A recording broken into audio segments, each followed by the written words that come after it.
Good evening, everyone, and welcome. I'm Andrea. I'm the Action Director of the Oxford Climate Society and the field student at the Geography Department at the University of Oxford. For those of us who don't know us, the Oxford Climate Society is a student society at the University of Oxford, which aims to develop the next generation of climate leaders.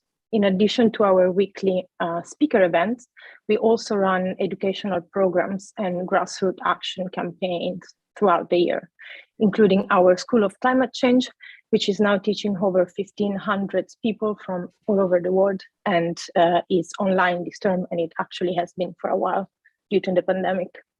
We also publish the world's largest student climate journal, The Anthroposphere, and we are currently working with the university to develop net zero policy and to incorporate climate into the Oxford curricula. More information about the society and how to get involved with it can be found on our website, oxfordclimatesociety.org. So today's event, it's centered on commoning as an insurgent paradigm for addressing the climate and ecological crisis.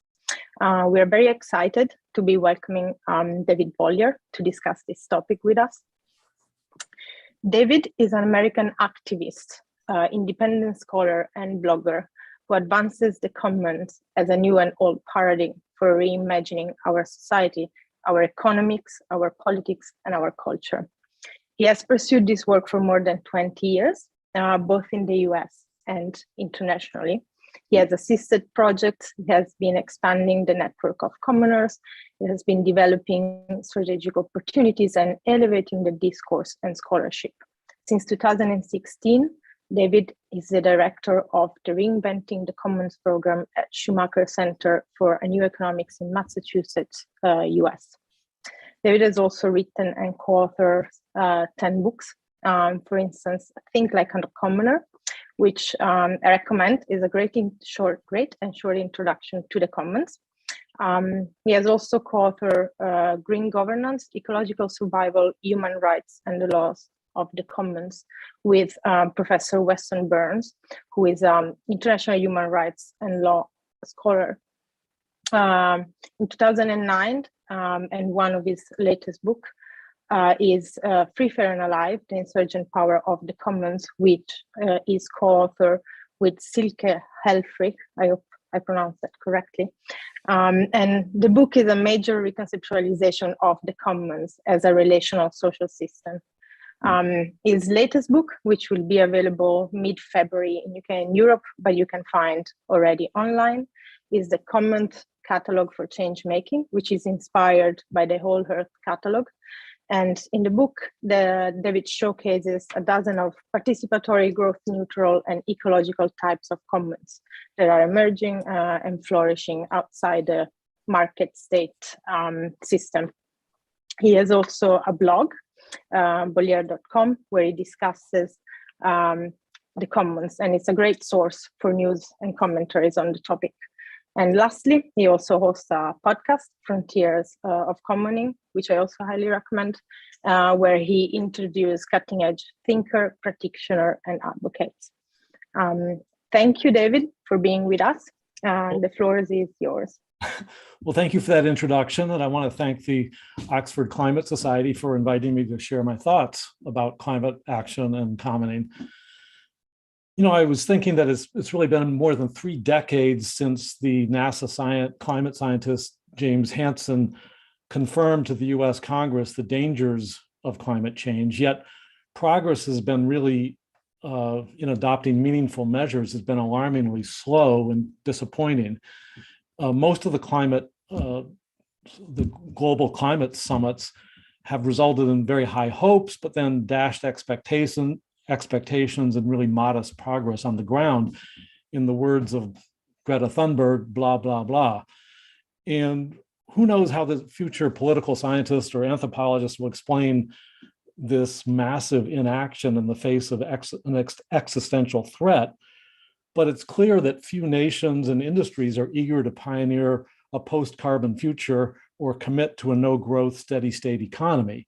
And to be sure that the COP negotiations have, especially since 2015, moved the official pledges for carbon emissions from a trajectory headed towards 4 degrees centigrade to one of 2.5. So that's progress. And there's also been some piecemeal initiatives of some importance by different governments and certain industries, businesses, and households.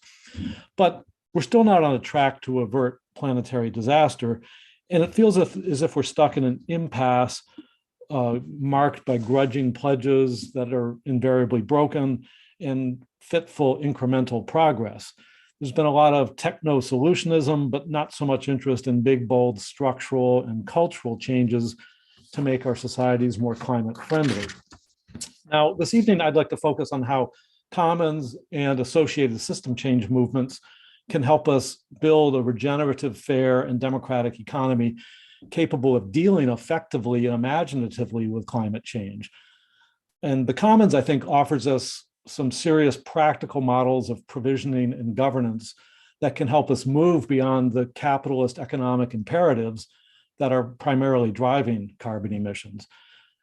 Now, the commons is not about smashing capitalism, however, much as that might have some visceral emotional appeal.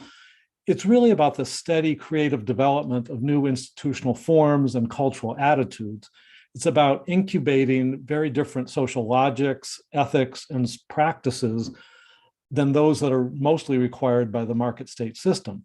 And let me immediately clarify that markets themselves have many valuable purposes, but that capitalist markets, especially on a global scale and when allied with state power, tend to be radically destabilizing instruments of predatory power and ecological destruction. And so that's what we need to deal with. So let me say quite simply at the start that developing commons is not a fanciful or speculative idea. In fact, a rich and diversified commonsverse, as I call it, already exists, and it's massive. As I'll show in a moment, countless varieties of commons are already meeting significant basic needs and delivering enormous benefits to people, to billions of people worldwide. But for a variety of reasons, the commonsverse isn't culturally legible. People don't see it. Most of its work takes place outside of the market and state, focused on use value instead of exchange value. So how could it possibly be important is kind of the implied attitude. So my remarks will consist of 3 basic parts. 1, an introduction to the commons and the commonsverse, because most people don't really have specific examples in mind or a mental map for understanding the actual scope and complexity of commons. Second, I'll explain why commoning can play an important role in fighting climate change, or more accurately, in fighting the market state system and culture that are responsible for climate change. And finally, really the most vexing, complicated issue of all, why is it strategically important to embrace the commonsverse and other system change movements when they're relatively underdeveloped and seen by many as politically marginal? do we have enough time to bring these movements to the forefront before irreversible climate change kicks in? So let me start quickly by dispensing with the dreary and predictable tragedy the commons smear. For more than 50 years, much of the educated public has considered the commons to be a failed management regime or a parable about government coercion. And the idea can be traced to the famous essay by Garrett Hardin in 1968 in Science Journal called The Tragedy of the Commons. Now, I won't go through the whole story except to say that Hardin was not describing a commons. He was describing an open access regime or a free-for-all in which basically anybody can take whatever they want. But that's not a commons, because a commons has a bounded community, governance, rules, sanctions for free riders and vandals and so forth. So he was more accurately describing what I would call the tragedy of the market, in which you take what you can. It was Professor Eleanor Ostrom, a political scientist at Indiana University, who helped rescue the commons from the memory hole that economists had consigned it to. Her life scholarship was spent studying countless commons as sustainable cooperative systems and trying to understand the basic underlying principles of them. This earned her the Nobel Prize in Economic Sciences in 2009. But meanwhile, on a parallel track outside of academia, a large and diversified international network of commoners has arisen over the past 20 years, augmenting many of the indigenous and traditional community commons that have existed for generations. Much of my work is about making the commons more visible and trying to understand more deeply their dynamics. And as Andrea mentioned in her introduction, my latest, most popular effort in this regard is a new book called The Commoners Catalog for Change-Making, Tools for the Transitions Ahead. I'll give you a little, there's the cover. And it's inspired by the Whole Earth catalog in trying to show a diverse range of topics that are not widely appreciated by the mainstream. So there's a focus on dozens of different types of commons around the world. And that's really the point, that commons are ubiquitous and they tend to be more eco-friendly and fair-minded than modern markets. For example, in agriculture, there's an estimated 2 billion people around the world, mostly in poor rural regions, who depend upon the commons of fisheries, forest, irrigation water, wild game, and other natural systems for their daily life.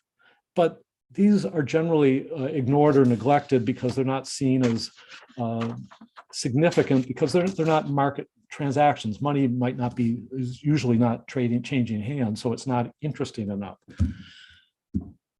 But in the global, this is not just happening in the global South. In the global North, for its part, many communities are embracing commons such as community-supported agriculture, community land trust, agroecology, the principles of slow food, and other types of relocalized food systems. These are trying to, many of these are trying to remove land from speculative real estate, which is an attempt to prevent capitalist development and open up financial space for more eco-minded types of farming. So a large part of commoning was also about building shared infrastructure for shared benefit. For example, traditional acequias, which manage irrigation water in New Mexico, even though it's very dry, they manage it sustainably. Or the Wi-Fi Wi-Fi system in Catalonia, which lets people have higher quality, low-cost broadband, and that's managed as a commons. Around the world, commoners are using more than 6,000 alternative currency systems to capture and recirculate value that is created within their region that otherwise might be siphoned away by big finance. And there's all sorts of non-capitalist forms of finance that pools money from a community rather than making those communities hostage to debt or equity. So for example, crowd equity and crowd gifting campaigns and projects, or place-based lending, or time banking, the service barter system.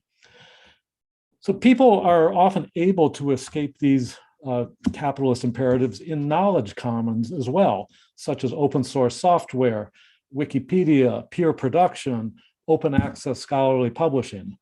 The Creative Commons licenses have made billions of pieces of writing and imagery and music and video and much else free and open to share and reuse legally. Of particular interest to climate change is what I call, or many people call, cosmo-local production, in which design and knowledge is shared among global communities, but then that's used to create physical things like furniture or houses or automobiles, even electronic circuit boards. And then there's multi-stakeholder cooperatives and platform cooperatives that are helping people meet needs in fair-minded participatory ways. I mean, I could go on, but I think you get the idea. My writings and many other people's books and essays help build out this terrain. But the idea is that commoning can help you create your own system within the dominant economic system right now without necessarily getting permission. And we can start to build this parallel social economy based on the rich collective wisdom of the participants, a sense of consensual fairness based on distributed power, and on dense social relationships of trust that create both stability and flexibility. And this economy also relies on rapid feedback loops that help create better, more timely knowledge and stewardship of value that's not priced and traded.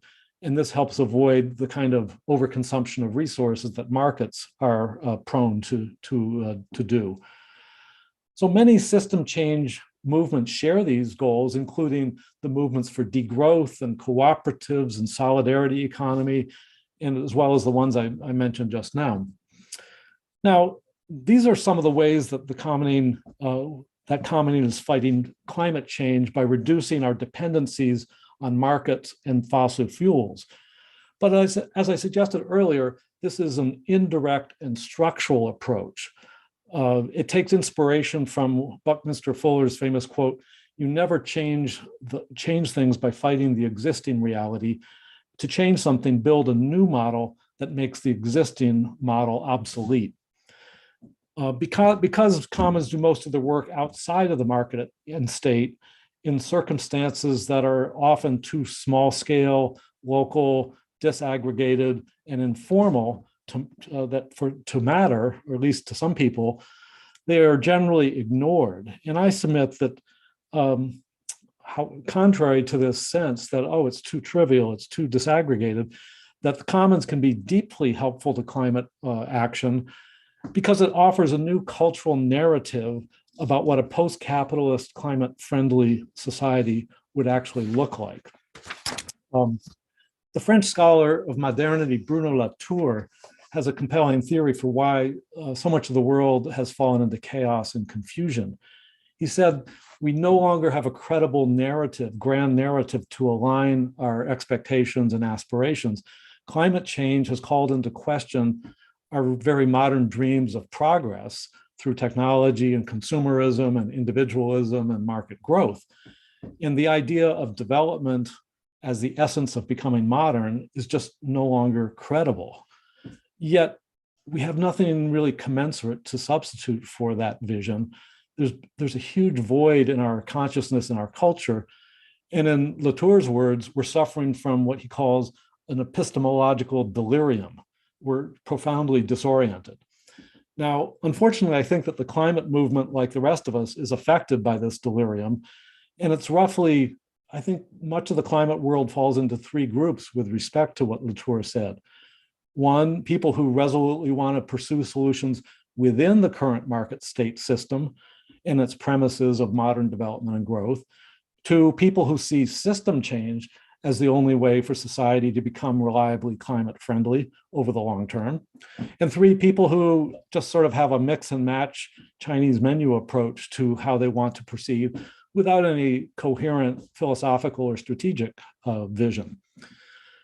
But I think the dominant view is that only top-down large institutions like the state and market can ameliorate climate change fast enough to make a difference in macro reductions to get us to 350 parts per million. But on the other hand, I think that 30 years is a very long time to be petitioning the market state to take action. And at the same time, we have seen how peer-to-peer networks have often the capacity to move much more quickly and creatively than rigid hierarchies of the state or even the market, which makes me wonder, can the entrenched institutions of our time possibly reform themselves or revamp their basic structures? And in truth, I don't even think they really want to change, which is why they're so grudging about what is being pressured on them. So how to turn the corner? I think that the market state system needs to have a constructive disruption from the outside. And that's what I think the commons is. It's a worldview, it's a discourse, it's a diversified set of social practices, it's a new but ancient paradigm of provisioning and governance, it's a cultural ethic. And it has a long history going back to Roman times and the Magna Carta, which means it has many political and legal lessons for us to build on. I modestly think that the commons has the potential to help us address the epistemological delirium that Latour spoke of and carbon emissions by offering a credible and new grand narrative about ourselves, the earth, and the future. And I think it starts by asserting our shared fate and interdependence as a species, which evolutionary scientists and biologists are increasingly confirming in their empirical investigations. Now, I'm not suggesting that the commons is a panacea or the basis for a new polity. I am suggesting that the commons can serve as a fertile seedbed for growing a new type of civilization over a long period of time, and for mobilizing the creativity and commitment of ordinary people, which is important, and for building strategic political leverage in the fight to get there and the fight against climate change. Now, modern political economy is now constituted, has little interest in these things, however, and that's why Latour suggests we need to hoist up a new grand narrative. And he urges that humanity adopt a new story of what he calls the terrestrial, by which he means the earth as a place to land, a paradigm that rejects the fantasies of modernity and reconnects we humans to the biophysical realities of the earth. And he doesn't mention the commons, but the commons and the terrestrial are essentially the same thing, meaning a paradigm for enacting a new story of reciprocity and respect among living beings in synergy with the earth. And I think the historian of cultures, Thomas Berry, put it nicely when he said, the universe is a communion of subjects, not a collection of objects.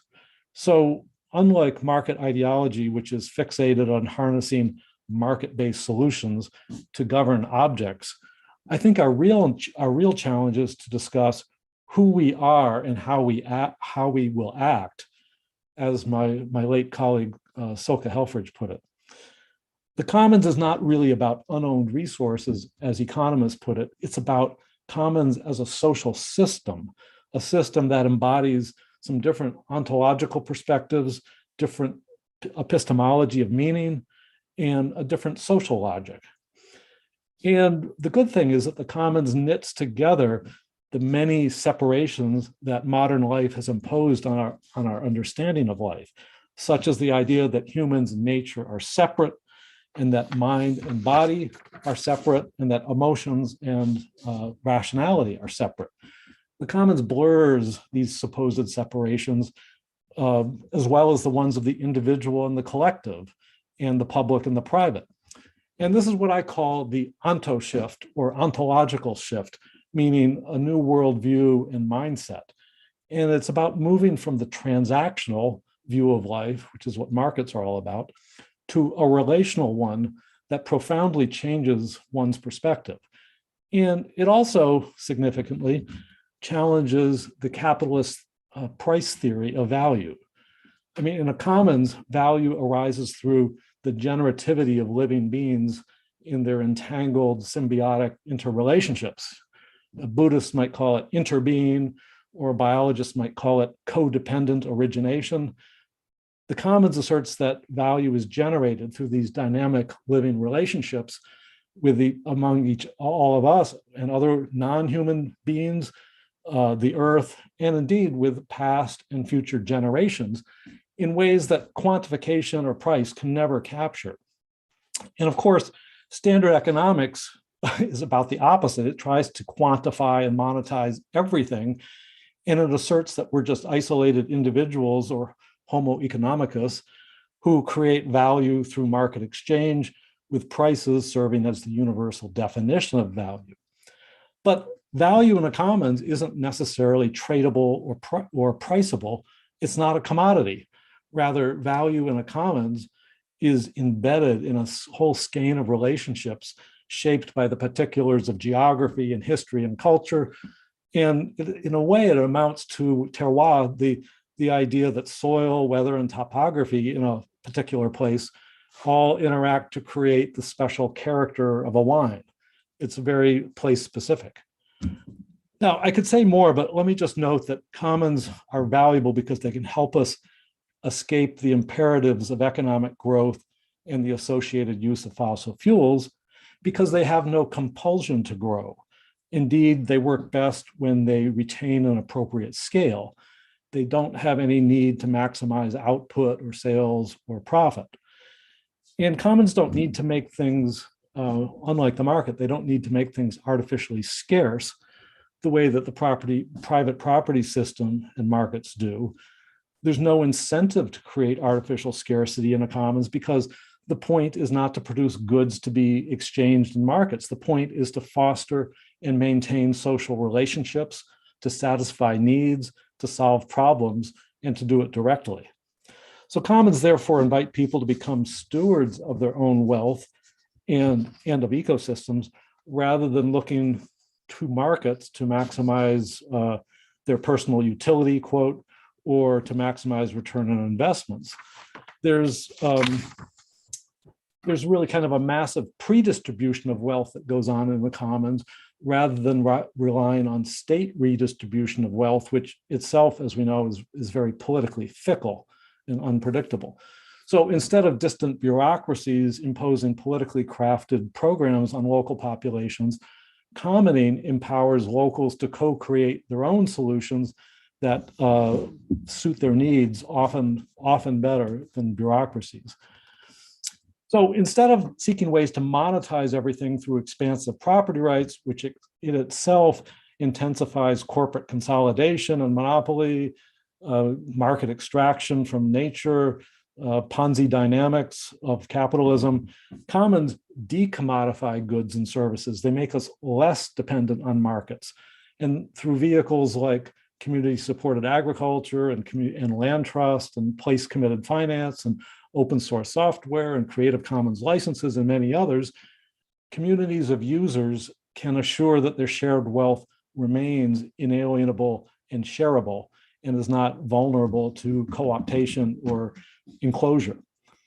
Now, I have to stress that the commons is not some magic pixie dust. There's always the danger of patriarchy, racial and ethnic prejudice, elite factions, and other forms of power dominance within commons. But I can say its general structures and cultural ethic tend to foster an economics of fairness and sufficiency, a politics that is equitable, and a culture of belonging. And commons tend to nourish also a sense of local rootedness and social cooperation and reciprocity. So precisely the kind of social cohesion that is so sorely lacking in so many societies today. Now, a skeptic may ask, may nod her head and say, but we don't have enough time, meaning commoning and other system change movements can't deliver results fast enough to prevent catastrophic climate breakdown. Now, on the one hand, many activists agree that they like the idea of system change movements.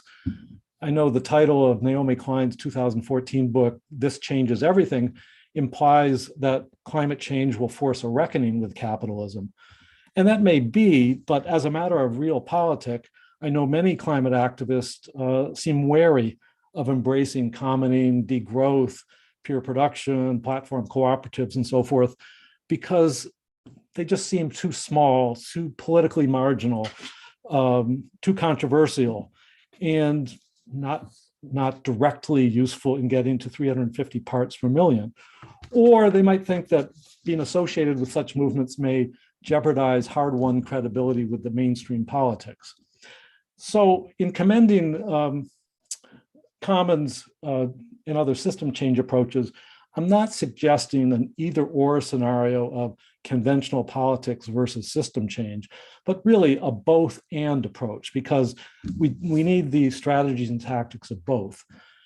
But I think that getting more serious and visible about system change and commoning will only enhance our political influence, even in mainstream circles, and especially as the crisis worsens, because it offers a positive vision of a more socially equitable and democratic future, a constructive destination, a new grand narrative that can help organize our confusion and overcome the epistemological delirium. Will it take too long?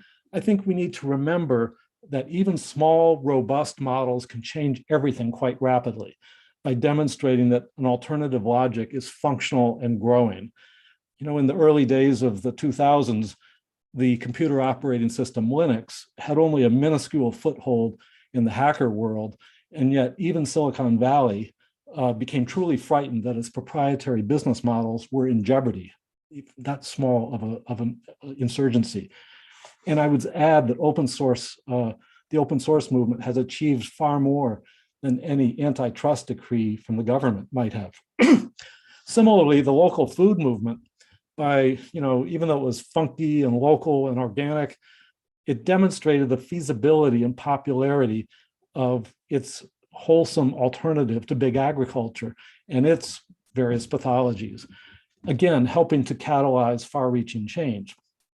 So the point is that small insurgent system change models can serve as a potent moral indictment of the prevailing system, and they can change the center of gravity of public debate, much as, to take a recent example, the musician Neil Young's boycott of the Spotify streaming service unleashed new torrents of political energy. So a positive vision for system change will become more important as the climate situation becomes more desperate and intense. I think we're likely to see violence as authoritarian populists denying climate change try to restore a nostalgic vision of capitalism. And there's certainly the risk of violence as climate refugees and migration try to flee to safety. And if eco-sabotage of infrastructure is seen as strategic, as imagined by the Swedish scholar Andreas Malm. So if the climate movement doesn't offer credible, proactive visions for change that extend beyond technocratic top-down approaches led by governments that are often distrusted or seen as corrupt, if it doesn't create more meaningful roles for creative local action, open source style, so that people of goodwill can make a collective difference, then I fear that a lot of citizens will tune out and become demoralized, ceding the field to more extreme political forces. So there's a burden to be borne here. To me, Gandhi's spinning wheel, which symbolized the ethic of nonviolence, spiritual discipline, and self-reliance in meeting one's needs, is kind of echoed in the Commons, because it's an attempt to draw upon a deeper, more transformative set of human values and aspirations than the market state can possibly provide. Commoning helps us get beyond the left-right categories associated with politics to assert our shared humanity. Conservatives like the tendency of commons to promote responsibility. Liberals are pleased with the focus on equality and basic social entitlement. Libertarians like the emphasis on individual initiative, and leftists like the idea of limiting the scope of markets. So I'd like to suggest that by helping us move to some deeper places in ourselves, while offering fresh ways to critique capitalism and its discourse, and offering practical models for building a new economy, commenting can help us break the impasse of climate action that we're stuck in right now and provide an outpouring of constructive disruption, as I call it. So thank you, and I'd love to have a longer discussion. Thank you, David, for the great overview and talk about the commons. I will start with some questions that I have, and then I will open the floor to the questions of the audience. So I would kind of like to, before give overview of like the history, maybe of the commons before going into like some of the topics that you discussed in your recent books. And, you know, especially as you were also saying, the commons were a part of the system for a long time. And then through the process of enclosures, basically, we have seen them decimated more and more through times. And so in one of the documentary that I saw lately, which is called Commons, Reclaiming What Is Ours, which also you also featured in there. I don't remember who, but somebody says enclosure is the unacknowledged scandal of our time. So I wonder whether, well, you agree with that, and if not, why not? But maybe before or after, it would be nice if you could explain and tell us to the listener a little bit the history of enclosure. Well, I mean, I think enclosure has been around, especially most notably since medieval times, with the beginning of the first stirrings of the mercantile state and capitalism, in which people realized they could make money through international markets by quantifying and monetizing things and selling them. And this began the famous English enclosure movement over the period of centuries, where pastures that had once been the basis for communities' livelihoods were basically taken over and seized in collusion with the English Parliament. And people were displaced and dispossessed, and they became the paupers and wage slaves of Charles Dickens's stories in the early industrial England. Now, this is kind of the archetype that is playing out even today, albeit in different ways, where intellectual property is seizing genetic material from the global South, or intellectual property is seizing little snippets of sound or imagery and making it private property, or even nanomatter can be patented, for example. So a lot of this is not simply benign production for progress. It's about a privatization and capitalization of things. It's a monetization of life. You know, 20% of the human genome is currently patented, which means that certain things can't be researched because it might intrude on someone's patent. So, you know, I've written in many of my books about enclosures, but in more recent years, I've been focusing more on the creative ways to fight enclosure or to create defendable commons that can't be so easily enclosed, either through certain mechanisms of law, the way the Creative Commons licenses or general public license in software allows the sharing of things in a legal way, a defensible legal way, or through social norms and practices that prevent enclosure, or through technological barriers that prevent commercial interest from seizing something. So I think that's sort of a big battlefront, a complex battlefront, but one of the major ones of our time is how we retain our shared wealth from the incessant, relentless dynamics of enclosure, because that capital is attempting, because capital sees the commons, the resources of the commons, as free or discounted input for the market machine. So that's a major discussion we ought to be having, but I think that people are starting to realize that the world is becoming far too marketized to their detriment. Yeah, thank you. Well, to connect, because I mean, in some of your books, you also like discuss how enclosures undermines like identity, and they kind of reduce, for instance, the natural resources or other commons to a mere commodity. And this, so I was wondering whether you could say a bit more about, about how Enclosure promotes this.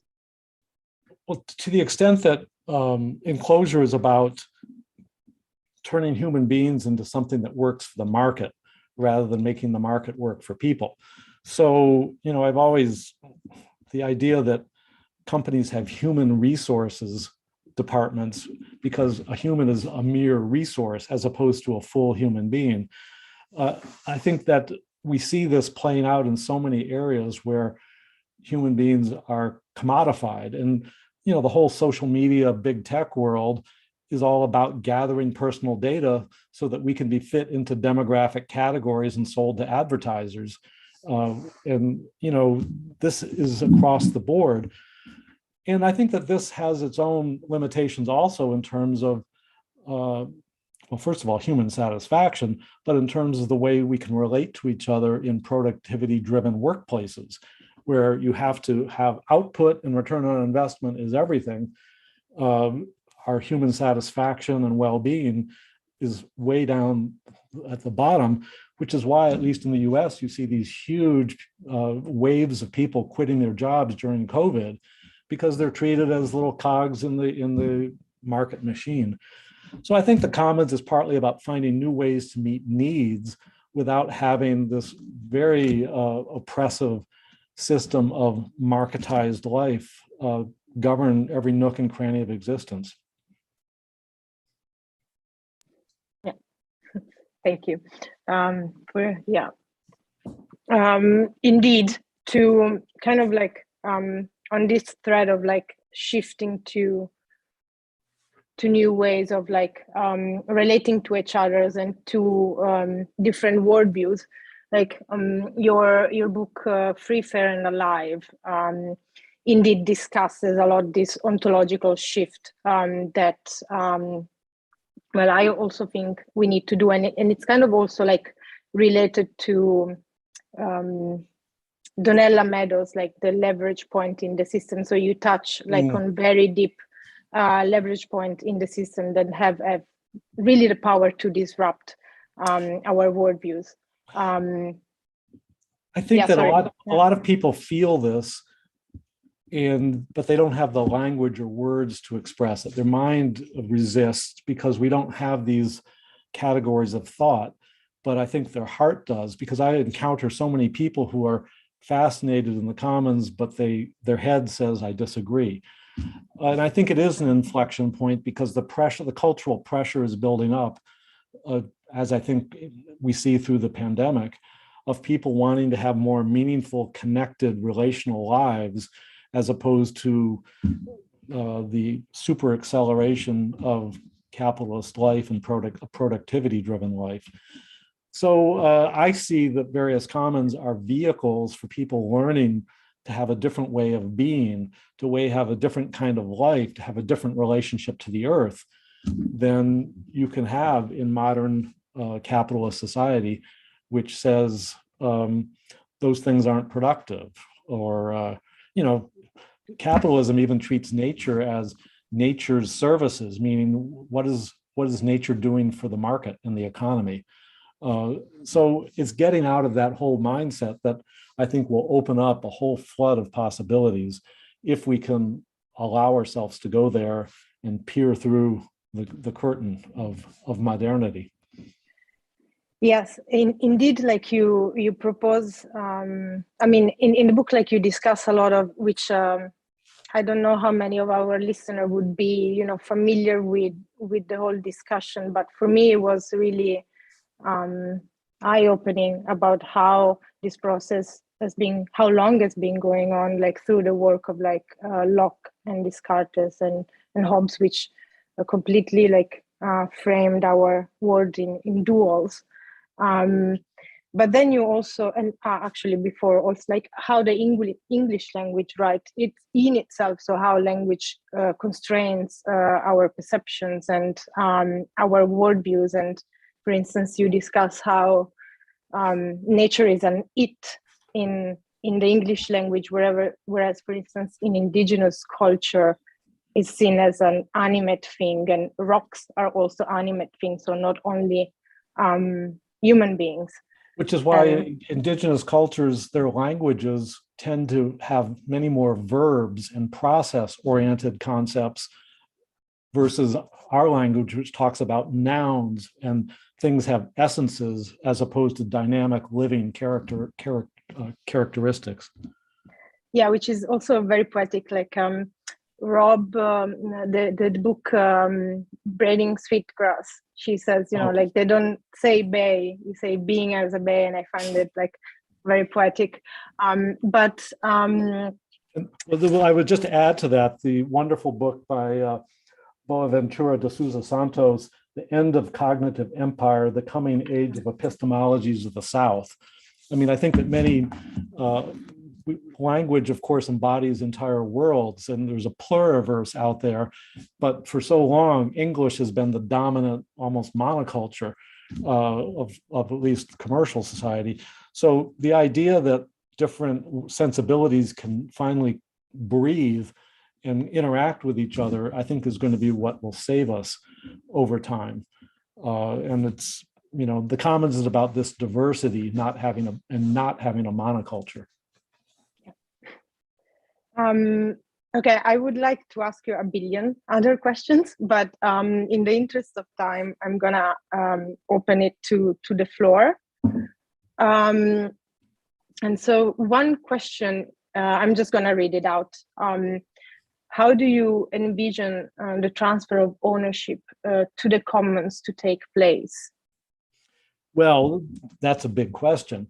I think that I think we need to develop new types of finance so that we don't have to depend upon capitalist debt and equity and its built-in imperatives for market growth and organizational hierarchy.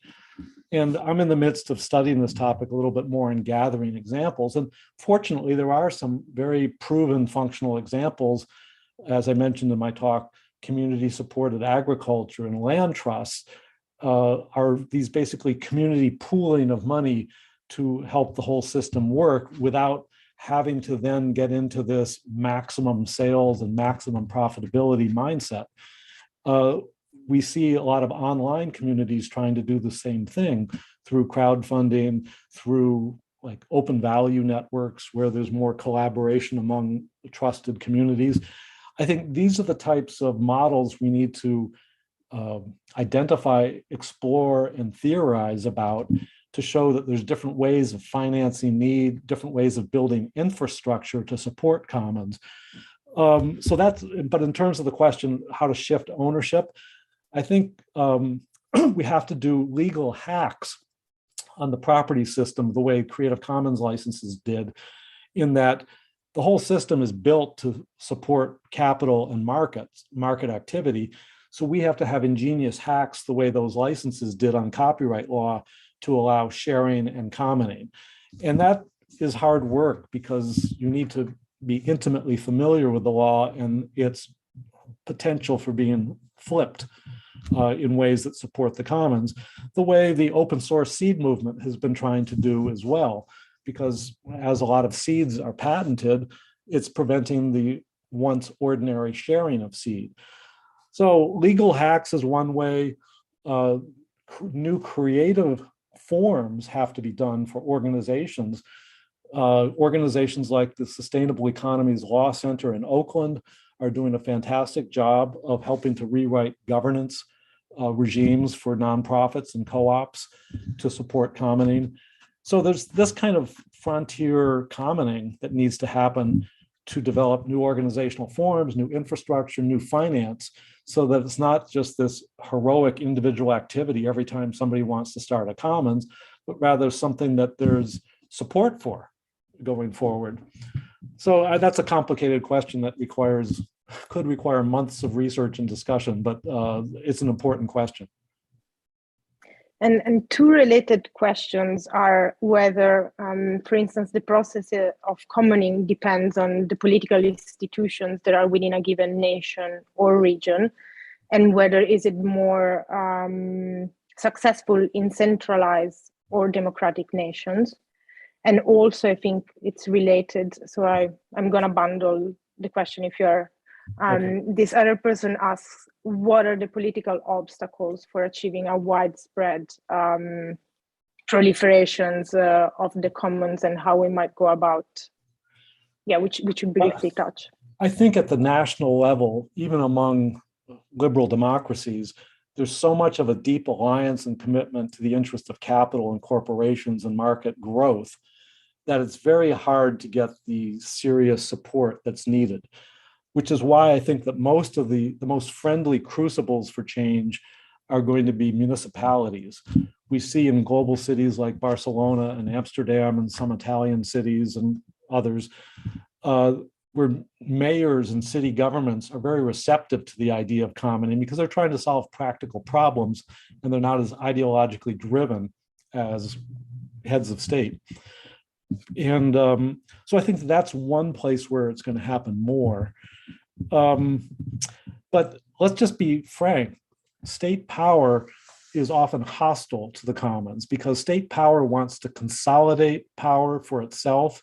It wants to regiment it the way it has bureaucracies do. And it doesn't want to surrender that power and distribute it widely the way commons should function through distributed federations of cooperative players.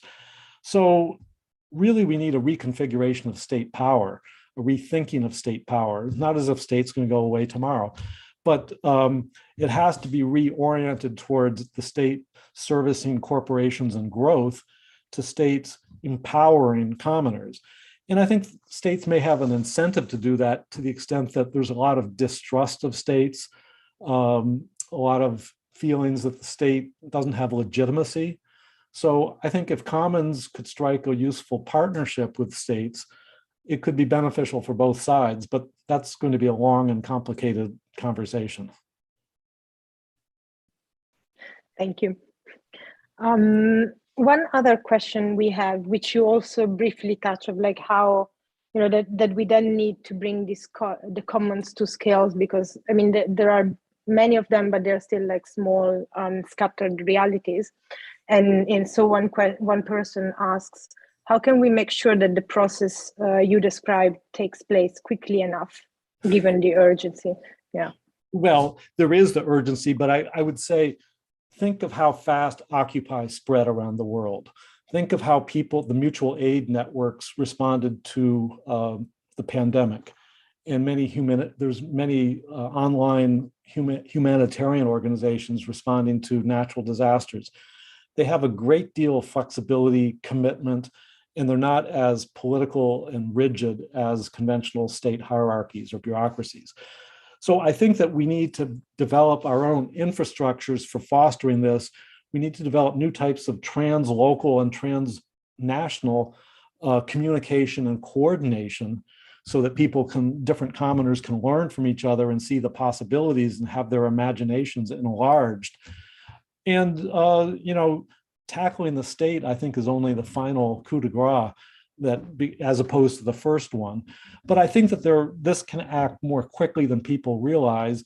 And as I said in my talk, even a small model of functional alternatives gives you political power to say, look what's coming. Look what we could do. We don't need you. We're not as dependent on you as you would like us to be.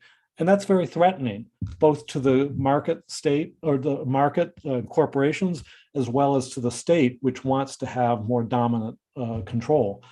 So I think that people shouldn't despair if something seems small, because if it's functional and self-sustaining and has a different ethical logic and social practice than the prevailing systems, that's pretty threatening.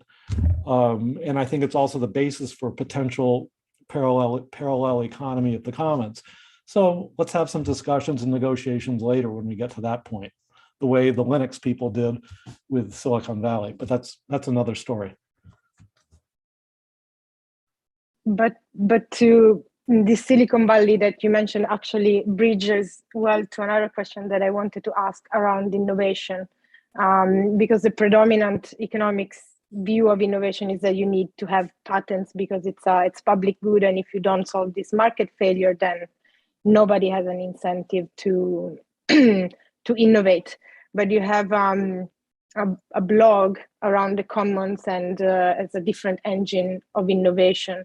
So I was wondering whether you could tell a little bit about this different framework that you. Well, I mean, I think peer production in as many forms, whether it's open source software or Wikipedia or open access publishing or many others, they've shown that they can do all sorts of creative things more efficiently, more imaginatively than conventional business models, which are kind of locked into their investment and overhead and structures. So it's precisely the freedom of thought and movement and association that makes them so richly creative. And I think the corporate world, especially Silicon Valley, has co-opted a lot of the open source world, or made it an annex of the corporate software development process. But having said that, it does show the creativity of the commons relative to the market. The point is that many commons don't have the means to continue to grow and maintain their integrity. You think of something like couch surfing, the online hospitality service that at a certain point needed money to maintain itself, and it sold out to venture capitalists and became kind of a travel service. And it changed its character rather dramatically. So I think it points up to me again the need for alternative forms of infrastructure and finance, as well as these kind of horizontal social connections so that commoners can have more self-awareness of what they're doing and collaborate with each other the way we see in certain countries like the Francophone commoners from Canada and France and Africa working together. But those need to be seriously ramped up. Thank you. We are running over with time, but so I would like to ask you two questions to conclude, which are a little bit more, let's say, succinct. So one is just like some advice for students who aspire to do like work in sustainability, whether you have some advice on, research or fields or books, podcasts, and so on and so forth.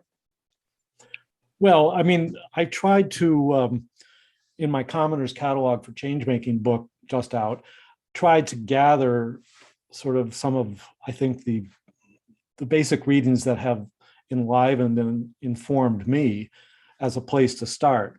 But of course, the more you get into any focus specialty, you have to get more refined and go deeper. So it's hard to sort of answer that question in general. But I do, as I've mentioned already, some of the areas where I think, the relations between commons and state and policy, one major topic. How to develop commons-friendly infrastructure, another. How to develop alternative forms of finance that work while maintaining the commons as commons and not simply as a run-up to selling out to the market. Those are three major areas. I think also the inner dimensions of the commons in a spiritual and ethical way could deserve to be explored more. I mentioned legal hacks. How can we more systematically develop legal hacks on law so that state-based law can be used to support rather than criminalize commoning? Those are some areas I think deserve investigation, but I have to say I'm always surprised in my travels to encounter somebody I've encountered a fellow in Great Britain who's studying grief care and commoning. And I've encountered fashion activists who are trying to develop more diversified clothing cultures as opposed to the global monoculture of fashion, which is European focused, et cetera, et cetera. So there's all sorts of regimes that have certainly not occurred to me that are worthy of exploration and development. So perhaps somebody has a special talent or expertise. I think it's amenable to a commons research and investigation and initiative. Thank you for the advice. Just to close, I was wondering whether you would like to tell people like how they could find you and where they can learn more about the Sure. commons. Well, Yeah. I should add that the Commoners catalog is available online for free as a flip book under a Creative Commons license at commonerscatalog.org. My website is Bollier, my last name, BOLLIER.org, where I have a lot of access to my podcast, Frontiers of Commoning, and 15 or 20 years, I think it's almost 20 years now, of my blog posts and other assorted stuff. And I should just clarify, if it's not already evident, that I come at this as a quasi-scholar, but as an activist and writer. And so I don't really fit within conventional academic treatment of this, because I think that it's important, while it's important to have that substantive scholarship, it's also important to have a moral and political engagement in all of this, because so much of it is ethical and political in nature. And that's what I find so exciting about the Commons, is how it opens up these new worlds. And I keep finding new people like yourself and others who are trying to walk through that door and develop it further. So. Thank you. So to close up, it's already 8:05. I want to thank you a lot for coming here and introducing us to the Commons. It was a really rich and inspiring discussion. To all our audience, I hope you enjoyed tonight's event, and keep an eye on the social media for the next events. I hope you all enjoyed it, and have a nice rest of